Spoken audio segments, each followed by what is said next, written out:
Good morning, and welcome to the Share Series Monday Management Update. I'm Dan Aldridge, founder of the Share Series, and I have the pleasure today of interviewing Chris Spooner, EVP of Finance from Rubicon. Before we jump into it, I want to remind everybody to use the question submission button at the top of the video player to submit questions throughout the session. So with that being said, I'll turn it over to Chris. Chris, welcome. Hey, Dan, thank you so much. Thanks for putting this together. So we're going to start with a brief overview of the company for Rubicon. For those who don't know, Chris has a short deck he's going to go through, and then we'll jump straight into questions. So Olga, we're ready to share the deck.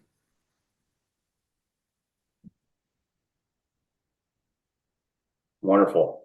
So Rubicon is a digital platform for the waste and recycling industry. We don't own any trucks. We don't own any landfills. We just use our data and our software products to arrange and fulfill service for waste generators, our primary customer, optimize fleets and routes for collections operations, and then use our data to provide consistent environmental reporting back to the clients that helps drive the circular economy. We can go to the next slide. If you're unfamiliar with the waste industry, it's a massive market. This is a $2 trillion global TAM. It's stable, it's non-cyclical, and it's highly fragmented, which means it's a great industry for a digital approach and a reimagined 21st century customer experience. We can go to the next slide. I've been here for about 8 years at Rubicon. And over the course of those 8 years, we've 10x'd the business by attracting some of the best brands in business: Walmart, Starbucks, FedEx, Apple. They've all come to Rubicon because of the differentiated environmental proposition that we can offer.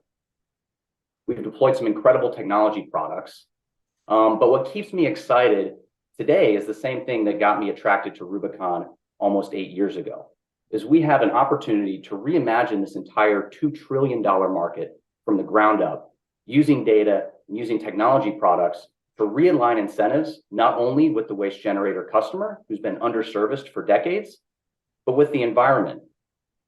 And so I think our receipts speak for themselves. We've been able to drive recycling rates that are more than 3 times better than the industry average. And I get to work with a group of teammates who are incredibly motivated day in and day out to execute on our mission to end waste and improve the environmental programs for all of our waste generator and our collections operations customers. We can go to the next slide here. This is just a snapshot of Rubicon today. We're going to do approximately $700 million of revenue in this year. This is a snapshot of our map. All of the teal dots you see here are all of the commercial waste generator customers that we service in the United States. All those blue dots you see are where we provide our technology to municipalities that own and operate their own fleets. We've got a network of about 8,000 independent hauling and recycling partners. We drive incredible environmental performance for our waste generator customers and for our fleet customers. We now service over 13 million unique service locations, and we operate in 20 countries. Again, without owning a single truck, a single landfill, just stitching this industry together using our differentiated technology products. Okay, so I think that's the end of the slide deck that we have. Olga, you can stop sharing at this point. So Chris, great overview. Obviously a lot's going on with the company, and a lot has changed over the last 12 months. And so you've been public now for about a year, right? Can you walk us through that journey? What's changed, what challenges still lie ahead? And then we'll get into some specifics around the business itself. Sure. We came out via de-SPAC in August of 2022. And it was a difficult time for that product. There's no buts about it. We came out, we had 99.7% redemptions, and it left the business initially undercapitalized in the public markets. But we've done incredible work, both to bring in more capital. We've been able to refinance our senior debt and push out maturity substantially, bringing in additional capital through that process. We've had incredible support from our existing investors who put in more equity capital into the business along the way. And we've done a tremendous job in terms of reducing Rubicon's cash burn, cutting now approximately $50 million of cost out of the business, optimizing our margins, and putting us on track to generate positive EBITDA for the fourth quarter. So with that, I think we've accomplished a lot of what we said we were going to do in our first public earnings call of simplifying the capital structure, bringing in more capital to improve our runway, and getting this business on a track to be profitable within short order here. So thanks for that. Just one other quick thing, just more of a technical item. And so you guys also recently had a reverse stock split. And so could you walk us briefly through the mechanics of that? We did. This was a compliance issue for the New York Stock Exchange. We ended up doing an 8-to-1 reverse stock split. This should solve any compliance challenges that we have there. And it's really more of a logistical exercise at this point. All right, so let's transition and get into the business itself. Let's start with the Connect product and the commodity side. And so why does a customer need Rubicon, right? Explain, what would cause a customer to reach out to Rubicon, how you solve their problems. Sure. So prior to Rubicon, this industry is fragmented. It's disjointed. There's no standard around data or invoicing. And so if you were to put together a waste and recycling program, especially for a large multi-location customer, you're going to be working with a lot of local offices. You're going to have different contracts, different invoicing terms. And what Rubicon can do is it can come in and standardize that whole process, make it super simple, provide a single point of contact, single bill, single throat to choke for any customer service issues. And so where we really have strong product market fit is where we can provide that marriage of sustainability and technology for large corporate clients. If you're on a journey towards zero waste, you can't do that just by having landfilled waste and single stream recycling, those blue bins out at the back of your business. You need to roll out all of these different commodity programs so that you're extracting valuable materials from the waste stream and finding a good home for those. We're talking cardboard, we're talking pallets, scrap metal, various grades of plastics. All of these can be done one-stop shop within the Rubicon platform. And today we manage about 165 different categories of these saleable commodities. You can schedule service, you can order new pickups, you can order new services, all on the same platform. Meanwhile, on the back end, Rubicon standardizing all these data for accruals, for invoicing, and for environmental scoring. And so let's talk about the customer segmentation for a little bit. You guys basically have two lines of business, and correct me if I'm wrong, but you've got the commercial side and then you have the smart city side. And so on the commercial side, can you kind of talk through how many customers are on the commercial side, right? What does that business look like? How does it differ from the other business segments? Yeah, so we've got about 7,000 customers on the commercial waste side. This is our core product, what we call Rubicon Connect, and it operates like a digital marketplace for waste. Rubicon comes into the middle. We sit in between the waste generator customer and all of the 8,000 now independent hauling partners that service on that platform. And we stitch the industry together using our technology and software products. These customers are the folks that I mentioned, like Walmart, like FedEx, like Starbucks, largely corporate clients who use Rubicon's products to create a more efficient waste and recycling program across all of their locations. Our second line of business is our fleet subscription software offering, where we sell our software into commercial hauling operations, but also municipalities who own and operate their own fleets to optimize their routes, even optimize their fleets, create connectivity with dispatch, and then help decontaminate the recycling streams by identifying instances of contamination in the recycling at the source. And then when you look at that business, right, just sizing the two, right, how big is that business in a percentage standpoint, right, compared to the rest of the company? Yeah, we haven't provided that revenue segmentation just yet. Okay, the software business is a significant portion of our business. It's growing rapidly. It's really where we've been investing our product development dollars over the last few years. So I do think in short order, we're providing that revenue segmentation. Okay, great. So let's transition a little bit to the other side of the business, the smart city piece. And can you talk a little bit about what the solution does, for the municipalities that employ it? Yeah, so the first and foremost is digitizing what traditionally have been largely paper-based routes. You'd be surprised the kind of impact that this can have for cities, especially taking what was paper or even just in the head of a driver and now creating a digital map for that. That then allows us to optimize routes, optimize entire fleets, and now we can start to create connectivity with dispatch, reduced instances of go backs, and then for the folks who are using our computer vision based technology, index information about urban infrastructure, index information about the waste stream, whether bins are overflowing, who's participating in recycling, and then even index information about the waste stream at the source. So are there contaminants coming into the recycling stream, and so on and so forth. And does this product, I assume, have robust reporting on it as well that the companies can use?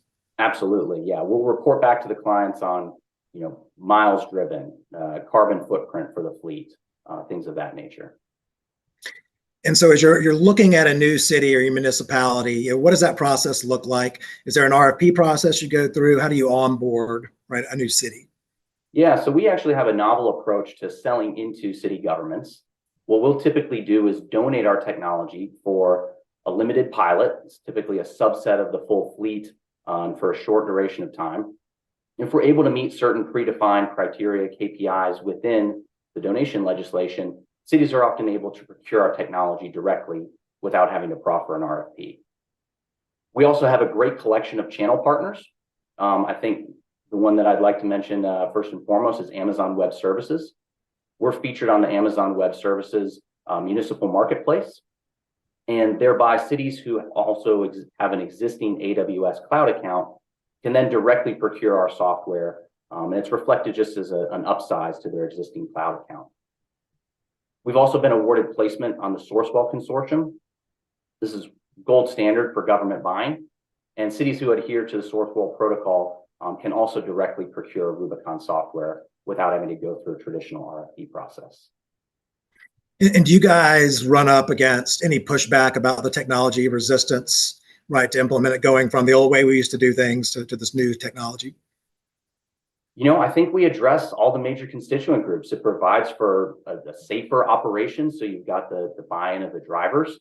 You're reducing, in many instances, capital costs by taking entire vehicles off the road. You're certainly reducing OpEx, and you're creating a more environmentally positive story for the city, which improves quality of life for all the citizens. So I think you've got buy-in across the board, and our KPIs there really speak for itself. We have 100% pilot conversion rate since 2019, and we've never lost a customer in the life cycle of this product. So tremendous product market fit that I think transcends all the different stakeholders in waste and recycling. And so let's size it up a little bit. When we say cities, are we talking big cities, small cities? Do you have any examples that you can walk us through for what you've done? Sure, yeah. I mean, we've been deployed now in over 100 municipalities. It does span the gamut from folks with just a few trucks to folks with hundreds of collection vehicles. We've got pretty large cities like the city of Houston, city of Atlanta, Washington, D.C., San Antonio. So a lot of top 10 cities that have adopted Rubicon's technology. And in terms of operating KPIs, one example I can give, a very large Southeast city, within 6 months of operating with this city, we were able to offset about $1 million of operating costs, and at the same time, reduce about 83% of the recyclables that were previously going to the landfill. So huge environmental performance uplift based on this quick work we had with the city. And then once you get in with the customer, you're providing the hauling, the trash removal, the software piece of that. Are there other ways for you to gain more share of wallet for that customer, or is growth really having to add new customers? Yeah, so we're able to expand both within the waste and recycling stream, as well as into now adjacent fleets. And what I mean by that is traditionally we have deployed our basic telematics product, which is onboard diagnostic plugin coupled with our software that runs on an iPhone or an iPad. We're now starting to deploy our computer vision technology that again takes pictures of the trash so you know who's participating in recycling, who has an overflowing container, when contaminants are entering the recycling stream. And that's a way that we're able to expand with the existing customers that we have. We've also now started to deploy our technology in other fleets that cities own and operate. So we're talking snow plows, we're talking street sweepers, supervisory vehicles, things of this nature. And so the sky's really the limit in terms of how deeply we can deploy our technology into these different cities. So we're going to shift gears a little bit. We have a question coming in on competition. And so Rubicon seems like a very unique company, but obviously there's competition everywhere. And so can you describe kind of what the competition looks like today? Who is it? How do you differentiate? Yeah, so I'll break that down across the different products that we have. For Rubicon Connect, especially given that large enterprise segment of the market where we're really focused, we only really see two competitors, and that's Waste Management and Republic Services, the large incumbents in this category. They both have national footprints and can go out after these customers that we have. But we think we have a differentiated proposition, and I think it starts with the incentives. We don't own and operate landfills like the major incumbents in our category. So we don't have that inherent incentive to drive volumes into the landfill. We can think more creatively about where should these materials go. Let me give you a case study that I like, actually. This is a large retailer that you all are familiar with. Rubicon won this away from the incumbents in about 2017. And we looked at their waste stream. We said, what's in the can, right? They've got cardboard, they've got styrofoam, they've got plastic film, pallets, things of this nature. You know, they take up a lot of space. They don't weigh a ton. And so what the result of that is you've got a very inefficient compactor. It's getting pulled more frequently than it needs to. The other thing we noticed is all of these materials can be recycled. And in fact, many instances, these materials can be sold and turned into a revenue line in which Rubicon and our customers can benefit. So what we did when we found this out was we implemented a reverse logistics program to bring these materials back to this customer's distribution centers where they can be aggregated and then sold to mills and recyclers. The net effect of all this is you have much more efficient compactor pulls. That means waste costs are coming way down. That means truck miles are coming way down. And now you're turning what was a cost line into a revenue line by selling these recyclable commodities on behalf of our waste generator customer. So you turned net what was a multi-million-dollar cost line now into a multi-million-dollar revenue line for the customer. They're actually generating net revenue from all of their recyclable commodities, all the while improving the environmental performance for this client. This isn't an isolated example. This is true now for almost 100 different clients within Rubicon's portfolio. We've turned their entire waste expense line into a net source of revenue for them. So it's a very compelling proposition simply by realigning the incentives and providing a reimagined technology layer over the whole customer experience. For Rubicon Smart City, we do compete against other software players in this category. There's folks like Routeware out there who have a good portfolio, particularly in the commercial waste generating space. But we think our technology is differentiated in that it's truly cloud native. It's a much more seamless onboarding experience. We can get folks off the ground in less than 60 days up and running, digitizing their routes, starting to see those OpEx and environmental benefits right away. And then, of course, what we do on the computer vision side of things is differentiated as well. We are not aware of anyone else out there who's indexing information about city infrastructure and about the waste stream itself. Okay, switching forward a little bit to avenues of growth. And so thinking forward, kind of the next 6-18 months, right? What do you see that's going to drive growth for the company, and really take it to the profitability that you guys are aiming to reach? Yeah, we're really excited for the future here, especially as we look towards this milestone of achieving positive EBITDA and positive cash flow going into 2024. Now that we've taken this cost out of the business, really right-sized the unit economics of the company, as we grow and as we return to growth mode, it's going to be very accretive to Rubicon's bottom line. Where we're really focused is on deepening penetration with existing accounts. We estimate today that we only have about 30% of our customers' total wallets. So folks like Walmart, FedEx, Starbucks that I mentioned, we can continue to expand into these existing accounts and nearly triple the business just through land expansion within the existing portfolio that we have today. The other vector of growth that's really exciting for us is taking the success that we've had on the municipal side with our fleet software and starting to deploy that more aggressively within the commercial waste hauling market. Over the summer, we developed a key new feature in that technology, which is a billing component that will allow our software clients to directly bill their end user. And this is a differentiator that's going to allow us to, we think, grow very rapidly with the technology we've had such success with on the municipal side, now on the commercial side of the market. Okay. Another one coming in from the audience, kind of along the same lines on growth, but this one's not organic. It's really more on M&A and really looking at the licensing of software. And the question is the company doing anything to partner with the largest waste management companies to license the software? We're not today here domestically in the US. We've partnered with large operations internationally. One of the folks that I'll mention is Odakyu. It's a large conglomerate in Japan. They didn't previously actually do waste. They're a large transportation, hospitality conglomerate, but they did a global canvassing of potential software solutions that would enable them to get into the waste category in an asset-like fashion. They identified Rubicon, and we've now been very successful with deploying our technology with them in Japan, not only to municipalities, which is where we started, but into commercial hauling operations as well. Here domestically, look, I think the opportunity is still there. If we can get these folks to appreciate what we're doing on the environmental side, recognize that asset light, that a reimagined digital customer experience is kind of the way of the future, I think the sky's the limit in terms of what we could do partnering together. And so along those same lines, are there any other avenues of M&A that you guys are looking at? Any way to think about what would be attractive, for Rubicon, either from a tuck-in acquisition standpoint or a material transformative acquisition? Yeah, absolutely. M&A is nothing new for Rubicon. It's played a large role in our growth historically. We've done 5 deals, and where we've been focused historically is on rolling up the asset-light portion of the commercial waste market. So again, we go back to that pie of waste that we showed on one of the slides, $2 trillion global industry, a little over $200 million here in North America.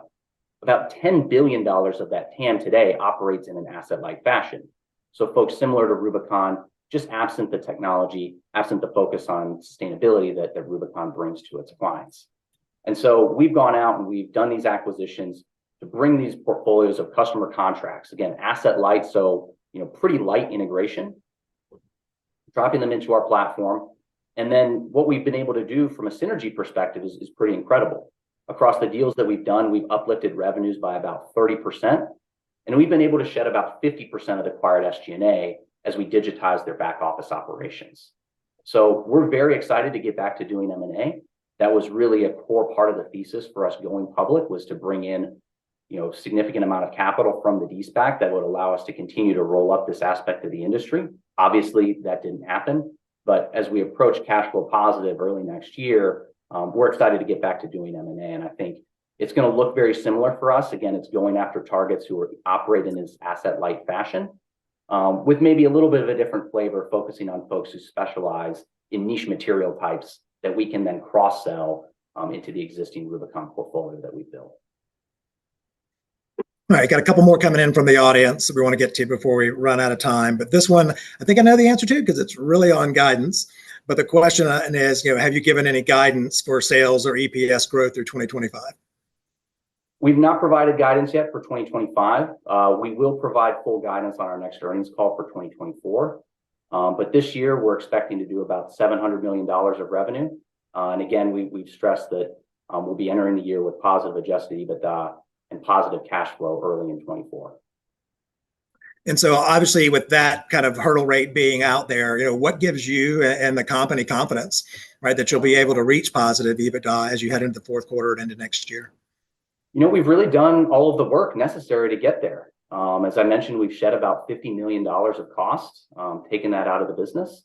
And some of these things have a tail on them, of course. You've got, 60-day, 90-day termination. It takes a while for some of these things to burn off. But at this point, we've really done all of the heavy lifting that's necessary to take us to positive EBITDA, to positive cash flow. And we've done an incredible amount of work in optimizing our margins on the adjusted gross profit side, so that as we continue to grow, more and more of that is falling straight through the bottom line.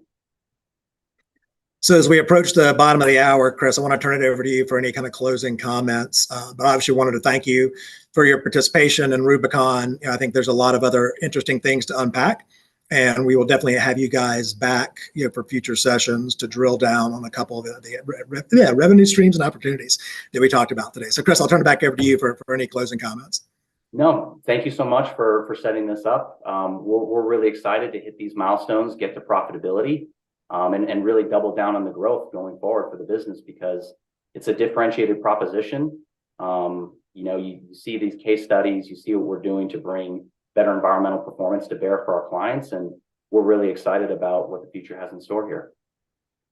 Well, awesome, Chris. Thank you again for the time. For the audience, thank you for participating. Up next at 2:00 is going to be Dynex, so be sure to tune back in for that. And the next session that we have will be October 2nd. Thank you, and see you next time. Thank you so much, Dan.